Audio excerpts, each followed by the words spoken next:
Welcome to stock study market অ্যানালিসিসের নতুন ভিডিওতে আপনাদের সবাইকে স্বাগতম। আজকের মার্কেটে খুব ছোট একটা মুভমেন্ট, একটা সাইডওয়েজ মুভমেন্ট আমরা মার্কেটে দেখেছি এবং গ্যাপ আপ ওপেন হওয়ার পরে মার্কেট যেখানে ওপেন হয়েছিল ওপেনিং রেঞ্জ ব্রেক করতে পারেনি এবং নিচের দিকে গত দিনের যে লো হাই ছিল মার্কেটের, লাস্ট দিনের মার্কেটের যে হাই ছিল যেখানে আমাদের সাপোর্ট লেভেল ছিল, ইনিশিয়াল সাপোর্ট লেভেল, সেই ইনিশিয়াল সাপোর্ট লেভেলের কাছেই মার্কেট সাপোর্ট নিয়েছে। এটা ছিল 24,500 থেকে 520, সেই লেভেলের কাছেই নিফটি সাপোর্ট নিয়েছে। বাট উপরের দিকে যতবার বাউন্স এসছে, উপরের দিকে যতবার মুভমেন্ট এসছে সেখানে সেলিং এসছে, নিচের লেভেলে যতবার এসছে সেখানে বাইং এসছে। মার্কেটের একটা সাইডওয়েজ মুভমেন্ট ছিল এবং আজকের মার্কেটে যদি ভলিউম দেখি, ভলিউম কিন্তু খুবই কম ছিল, খুব বেশি ভলিউম ছিল। দেখুন এটা হচ্ছে ইন্টারডে চার্ট আজকের নিফটির। ইন্টারডে চার্টে মার্কেট যে লেভেলে আমাদের সাপোর্ট লেভেল ছিল, যেখানে নিচে এলে আমি আপনাদের সঙ্গে লাস্ট অ্যানালিসিস ভিডিওতে শেয়ার করেছিলাম, যদি মার্কেট নিচে আছে, নিচে এলে কিন্তু এই লেভেলে বাইং অপরচুনিটি হতে পারে এবং এখান থেকে ফার্স্ট সাপোর্ট লেভেল এবং সেকেন্ড সাপোর্ট লেভেল ছিল আমাদের এখান থেকে আরও নিচের দিকে সেকেন্ড সাপোর্ট লেভেল ছিল। তো মার্কেট কিন্তু এখান থেকে হেভি সেলিং কিছু নেই, মার্কেটে এখনও পর্যন্ত বিশাল সেলিং কিছু দেখা যাচ্ছে না। তো এখান থেকে আগামীকালের ট্রেড প্ল্যান কী থাকবে, ইম্পর্টেন্ট লেভেল কী থাকবে, সিম্পল দেখুন নিফটি আজকে জাস্ট একটা টাইম পাস করেছে এখান থেকে। তো টাইম পাস করার মানে এখানে একটা রেঞ্জ বানিয়েছে এবং একটা ট্রেড এখানে হয়েছে। তো নেক্সট দিনের জন্য বাজারের যে ইম্পর্টেন্ট সাপোর্ট লেভেল থাকছে সেটা হচ্ছে 24,500। সিম্পল, বিশাল বড় অ্যানালিসিস কিছু নেই, বিশাল ভাবনা চিন্তা কিছু নেই, কারণ মার্কেটে আজকে ভলিউম কম ছিল। তো এই লেভেলের নিচে যদি মার্কেট সাস্টেন করে বা এখানে অল্প গ্যাপ ডাউন ওপেন হয় বা গ্যাপ ডাউন ওপেন হওয়ার পরে এই লেভেলের নিচে ট্রেড করতে স্টার্ট করে, মার্কেটে উইক, ছোটোখাটো কোয়ান্টিটিতে ট্রেডিং প্ল্যান করা যাবে নিচের লেভেলে, মানে সেল সাইডে প্ল্যান করা যেতে পারে, পুট বাইং করে কাজ করা যেতে পারে। বাট নিচের দিকে কিন্তু অ্যাগ্রেসিভ সেলিং অপরচুনিটি তখনই হবে যদি 24,380 বা 400 নিচে ট্রেড করতে স্টার্ট করে। তো এখানেও কিন্তু মার্কেট উইক থাকবে, সেলিং অপরচুনিটি দেখা যেতে পারে 24,500 লেভেল বা 480 লেভেলের নিচে যদি ট্রেড করতে স্টার্ট করে। উপরের দিকে ট্রেড প্ল্যান তখনই করা যাবে। দেখুন সিম্পল যদি আমরা একটা ট্রেন লাইন এখানে ড্র করি, তাহলে উপরের দিকে 24,600, 24,600 বা 625 এই লেভেলের উপরে যদি সাস্টেন করতে স্টার্ট করে বাজার, তাহলে বাজার এই হাইও ব্রেক করবে। দ্যাট মিনস আজকের যে হাই ছিল 24,640 কাছাকাছি আজকের যে হাই ছিল, এই হাইকেও বাজার ব্রেক করবে। এখান থেকে নেক্সট টার্গেট হবে 24,680 থেকে 24,700 এবং 720 পর্যন্ত নেক্সট টার্গেট আমরা ইন্টার বেসিসে এখান থেকে দেখতে পাবো। 20-30 পয়েন্ট পর আমি আপনাদের টার্গেট বললাম। উপরের দিকে 24,720 থেকে 750 সেটা একটা রেজিস্ট্যান্স লেভেল এবং আমি লাস্ট দিন আপনাদের সঙ্গে ড্র করে এই লেভেল দেখিয়েছিলাম এবং সেই লেভেল কিন্তু এখনও মার্ক করা আছে। তো সিম্পল অ্যানালিসিস থাকবে, এখান থেকে বিশাল কিছু ডিফিকাল্টি নেই। বাট বাজারে কিন্তু বিশাল সেলিং অপরচুনিটি বা বিশাল সেলিং সাইডে মুভমেন্ট হয়েছে এরকম কিছু নয়। আর গতকাল রিটেল যদি ডেটা দেখি, মানে এফআইআই ডিআই বা ক্লায়েন্টের যে ডেটা থাকে না, যে মানে আপনাদের কে কত পজিশন ক্যারি করছে লং সাইডে বা শর্ট সাইডে, সেখানে দেখা যাচ্ছিলো যেখানে পুট সাইডে কিন্তু পজিশন ক্যারি করছিল রিটেল ট্রেডার।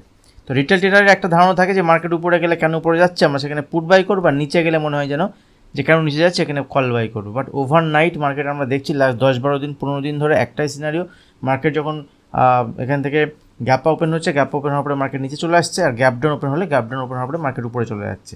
তো কোনো ক্লিয়ার ডাইরেকশন নেই। এই জন্য আমি আপনাদের সঙ্গে সাজেস্ট করবো যদি আপনি ট্রেড করতে চান, কারণ গ্যাপ আপ গ্যাপ ডাউন আপনার হাতে নেই, এটা সম্পূর্ণ লাকের ব্যাপার একটা।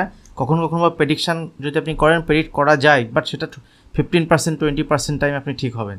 মানে আপনি যদি 100 বারের মধ্যে যদি আপনি কম্পেয়ার করেন, তার মধ্যে দেখবেন শুধুমাত্র 20 থেকে 25 বার ম্যাক্সিমাম আপনি এখানে প্রেডিক্ট করতে পারবেন। একটা সময় ছিল 2-4 বছর আগে যেখানে প্রেডিক্ট করা যেত, বাট এখনকার দিনে এই মার্কেটে কিন্তু প্রেডিক্ট করা অনেকটাই ডিফিকাল্ট হয়ে গেছে। যদি এখান থেকে আমরা ব্যাঙ্ক নিফটিকে দেখি, দেখুন ব্যাঙ্ক নিফটিতে চার্ট প্যাটার্ন দেখলে, ইন্টারে চার্ট দেখলে ব্যাঙ্ক নিফটি আজকে নিফটির থেকে উইক। এবং ব্যাঙ্ক নিফটিতে একটা সিচুয়েশান যদি আমরা দেখি, আমাদের যে সাপোর্ট লেভেল ছিল ব্যাঙ্ক নিফটির ক্ষেত্রে আমি আপনাদের সঙ্গে শেয়ার করেছিলাম যে ব্যাঙ্ক নিফটির সাপোর্ট লেভেল থাকবে এখানে ইনিশিয়ালি 50,500, ওই লেভেলের নিচে ব্রেক করলে 50,300 নেক্সট সাপোর্ট লেভেল।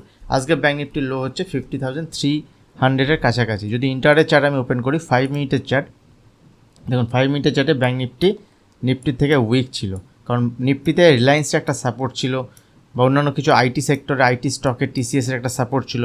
বাট এইভাবে যদি আমরা দেখি, পিএসইউ ব্যাংকের প্রথম দিকে, মার্কেটের প্রথম দিকে পিএসইউ যে ব্যাঙ্কগুলো আছে, State Bank of India, Canara bank, এইসব ব্যাংকের একটা সাপোর্ট ছিল। আর পাবলিক সেক্টর ব্যাংকের আজকে কোনো সাপোর্ট ছিল না। পাবলিক সেক্টর ব্যাংকের নিচের দিকে মুভমেন্ট হয়েছে, কন্টিনিউ দেখি ব্যাঙ্ক নিফটি নিচের দিকে হয়েছে, বাট বিশাল বড় নিচের দিকে ফল হয়নি। যে আমাদের সাপোর্ট লেভেল ছিল 50,300, সেই লেভেলের সাপোর্ট নেই, কিন্তু এখানে ঘোরাঘুরি করেছে। তো যদি আগামীকাল লং সাইডে প্ল্যান করতে হয়, লং সাইডে প্ল্যান করতে গেলে দেখুন এখান থেকেও একটা ইন্টারে ট্রেন লাইন, মোটামুটি একটা ট্রেন লাইন কিন্তু ফলো করেছে ব্যাঙ্ক নিফটি। তো আগামীকালের জন্য ইনিশিয়ালি দেখুন সুইং যে হাই আছে ইন্টারডে বেসিসে সেটা হচ্ছে এখন 50,450 থেকে 50,500-এর কাছাকাছি। তো 50,500 উপরে যদি সাস্টেন করে আগামীকাল মার্কেট এখানে ছোটোখাটো গ্যাপ আপ গ্যাপ ডাউন হওয়ার পরে বা অল্প গ্যাপ আপ হওয়ার পরে যদি 50,500 উপরে সাস্টেন করে দেন বাজার উপরের দিকে নেক্সট টার্গেট হবে 50,650-700 এবং 50,750 উপরে যদি সাস্টেন করে সেক্ষেত্রে 50,800 থেকে 900 পর্যন্ত টার্গেট আমরা দেখতে পারি আগামীকাল, কিন্তু একটা ট্রেন্ডিং মুভমেন্ট বাজারে আসতে পারে। আর নিচের দিকে যদি এখানে 50,300 লেভেলকে ব্রেক করে সিধা নিচের দিকে 50,100 50,000 টার্গেট পর্যন্ত বাজার দেখাতে পারে। তো ইম্পর্টেন্ট লেভেলের বেশি ট্রেড প্ল্যান করবো। আর যদি সেল সাইডে প্ল্যান করি আগামীকাল নিফটি ব্যাঙ্ক নিফটির মধ্যে যদি আপনি আমাকে চুজ করতে বলেন সেক্ষেত্রে আমি ব্যাঙ্ক নিফটি চুজ করবো, কারণ ব্যাঙ্ক নিফটিতে কিন্তু ট্রেন্ড যদি আমরা দেখি আজকে যদি আমরা দেখি উপরের লেভেল থেকে 50,750-700 থেকে এখানে 50,300 অলমোস্ট 450 পয়েন্টের ফল কিন্তু নিচের দিকে আমরা ইন্টারভেসে দেখেছি। বাট নিফটিতে এতটা মুভমেন্ট কিন্তু নিচের দিকে হয়নি। নিফটিতে যতবার নিচে এসছে ততটা পজিটিভ সাইডে মুভমেন্ট দেখেছি। মিড ক্যাপ সিলেক্ট যদি আজকে দেখি, মিড ক্যাপ সিলেক্টে দেখুন যেখানে ক্লোজ দিয়েছে গত দিনের মার্কেটের যে ক্লোজ ছিল ওপেনিং মানে যেখানে মার্কেটে হাই বানিয়েছিল সে হাইয়ের কাছাকাছি ক্লোজ দিয়েছিল। আজকে নিচে এলেও মিড ক্যাপ সিলেক্টে কিন্তু উপরের দিয়ে গিয়ে ক্লোজ দিয়েছে এবং প্রিভিয়াস ডে যে হাই ছিল প্রিভিয়াস যেখানে ক্লোজ ছিল সেই ক্লোজিংয়ের উপরে ক্লোজ দিয়েছে। দ্যাট ইজ গুড ক্লোজিং, কোনো অসুবিধা নেই। 12,700 উপরে সাস্টেন করলে ঠিক আছে। এবং ইন্টারভেসে যদি আমরা দেখি ইন্টারভেসে মিড ক্যাপ সিলেক্টে ইন্টারভেসে দেখুন ফুল সাইডওয়েজ মুভমেন্ট এবং নিচে এসছে, নিচে থেকে কিন্তু বারবার যদি আমরা দেখি নিফটির থেকেও ভালো বাউন্স আমরা এখানে দেখেছি। এবং একটা টাইমে দেখুন এখানে ডে হাইয়ের কাছাকাছি গেছে, একটা টাইমে এখান থেকে আমরা দেখেছি ডে হাইয়ের কাছাকাছি গেছে, ঠিক আছে। আবার এখান থেকে নিচে এসছে, সাপোর্ট নিয়েছে নিয়ে উপরের দিকে। তো এই রেঞ্জের মধ্যে থাকলে বড় কোনো ট্রেড প্ল্যান নেই আগামীকাল। যদি এখান থেকে নিচে আসে ফির তো নিচে এলে এখান থেকে 12,660 থেকে 700 এই লেভেলের কাছে বাইং অপরচুনিটি হবে। উপরের দিকে 12,800 লেভেল যদি ব্রেক করে 820 লেভেল যদি ব্রেক করে সিধা উপরের দিকে 12,900 দেখুন একবারে তো 900 আসবে না, হয়তো এখান থেকে 12,880 থেকে 900 টাকার পর্যন্ত দেখাতে পারে এবং এই লেভেলের উপরে সাস্টেন করলে ট্রেন্ডিং মুভমেন্ট কিন্তু আগামীকাল মার্কেটে আসতে পারে, সেদিকে ধ্যান থাকবে। দেখুন যদি আমি এখান থেকে আপনাদেরকে আজকে ব্যাঙ্ক নিফটির যে স্টকগুলো আছে সেই স্টকগুলোকে দেখাই তাহলে এখানে আমার যে হেভিওয়েটের যে ব্যাঙ্ক আছে তার মধ্যে এইচডিএফসি ব্যাঙ্কের কিন্তু বিশাল নেগেটিভ মুভমেন্ট নেই। এইচডিএফসি ব্যাঙ্কের আজকে মুভমেন্ট নেগেটিভ সাইডে ছিল না, কারণ যেখানে ওপেন হয়েছে তার কাছাকাছি গিয়েই ক্লোজ দিয়েছে, নিচে এসছে নিচে থেকে বাউন্স এসছে এইচডিএফসি ব্যাঙ্ক। বাট আইসিআইসিআই ব্যাঙ্কের দেখুন এখান থেকে নেগেটিভ সাইডে মুভমেন্ট খুব বেশি পজিটিভ। আইসিআইসিআই ব্যাঙ্ক কিন্তু এখান থেকে নেগেটিভ সাইডে। এসবিআই ব্যাঙ্ক নিফটির এই মুভমেন্টটাকে হোল্ড করছিল ফার্স্ট হাফের দিকে, প্রথম দিকে আমরা দেখছিলাম এসবিআই ব্যাঙ্ক হোল্ড করছিল, বাস দেখুন এখান থেকে নিচের দিকে মুভমেন্ট হয়েছে। বাট প্রিভিয়াস ডে যে হাই ছিল তার উপরেই ক্লোজ দিয়েছে, অসুবিধা নেই এখানে। কিন্তু যদি আমরা দেখি মার্কেটে যদি আপনার লং সাইডে প্ল্যান করতে হয় নিফটি মিড ক্যাপ সিলেক্ট ঠিক আছে, বাট শর্ট সাইডে যদি মার্কেট নিচের দিকে মুভমেন্ট হয় সেক্ষেত্রে ব্যাঙ্ক নিফটিতে বেশি ফল আসতে পারে। এবার আগামীকাল ইন্টারডে যখন মার্কেট ওপেন হবে সেক্ষেত্রে ডিসিশন কিন্তু ঠিকঠাক নেওয়া যাবে প্রাইস অ্যাকশন দেখার পরে।